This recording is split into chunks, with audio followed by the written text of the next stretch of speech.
السلام علیکم ورحمۃ اللہ وبرکاتہ۔ پیارے بچوں، آج ہم 7ویں جماعت کی تیسری نظم سکوت شام پڑھنے والے ہیں، جس کے شاعر ہے حامد اللہ افسر میرٹھی۔ سکوت شام ہے خاموش بستی ہوتی جاتی ہے، سکوت شام ہے خاموش بستی ہوتی جاتی ہے، مؤذن کی صدا ہلکی ہوا کے ساتھ آتی ہے، صبا پتوں سے مل مل کر سہانے گیت گاتی ہے، کہ اب درماندہ دن کو رات پہلو میں سلاتی ہے، سرور و انبساط و لطف کے ہمراہ شام آئی، نوید امن و راحت لائی، پیغام سکون لائی، سکوت شام ہے۔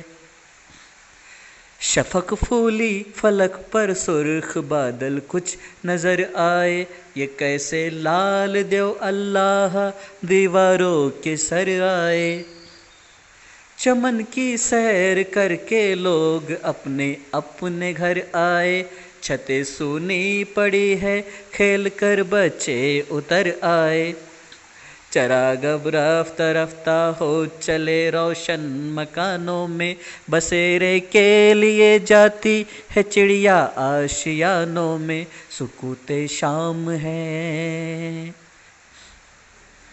بجا گھنٹا شیوالے میں پجاری نے بھجن گایا، عبادت اور موسیقی نے ہر سو کیف پھیلایا، عقیدت نے بتوں میں بھی خدا کا حسن دکھلایا، کچھ ایسا درد تھا آواز میں دل سن کے بھر آیا، خاموشی میں یکایک گونج اٹھے دیوار و در، سب ہی سڑک پر چلنے والے جھوم کر گانے لگے خود بھی، سکوت شام ہے۔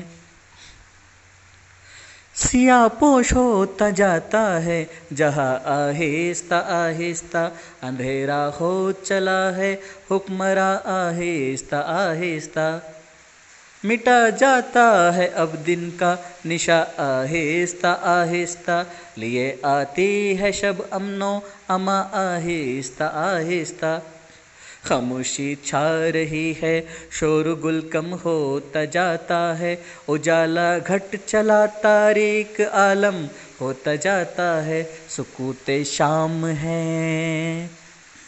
سکوت شام ہے خاموش بستی ہوتی جاتی ہے، مؤذن کی صدا ہلکی ہوا کے ساتھ آتی ہے، سکوت شام ہے خاموش بستی ہوتی جاتی ہے، مؤذن کی صدا ہلکی ہوا کے ساتھ آتی ہے، سکوت شام ہے، سکوت شام ہے، سکوت شام ہے۔ تو یہ تھی ہماری نظم سکوت شام۔ اب اس کے الفاظ معنی اور سوالات کے جوابات کے بارے میں ہم لوگ اگلے ویڈیو میں بات کریں گے۔ امید ہے آپ لوگوں کو ویڈیو پسند آیا ہوگا۔ ویڈیو پسند آیا تو ویڈیو کو لائک کرے، چینل کو سبسکرائب کرے، اور اس ویڈیو کو زیادہ سے زیادہ شیئر کرے تاکہ دوسرے بھی اس سے فائدہ اٹھا سکے، اور اپنا اور اپنوں کا خیال رکھے، گھر پر رہے، سرکشت رہے، اور اگر باہر نکلتی بھی ہے تو ماسک کا استعمال کرے۔ جزاک اللہ خیر، شکریہ، اللہ حافظ۔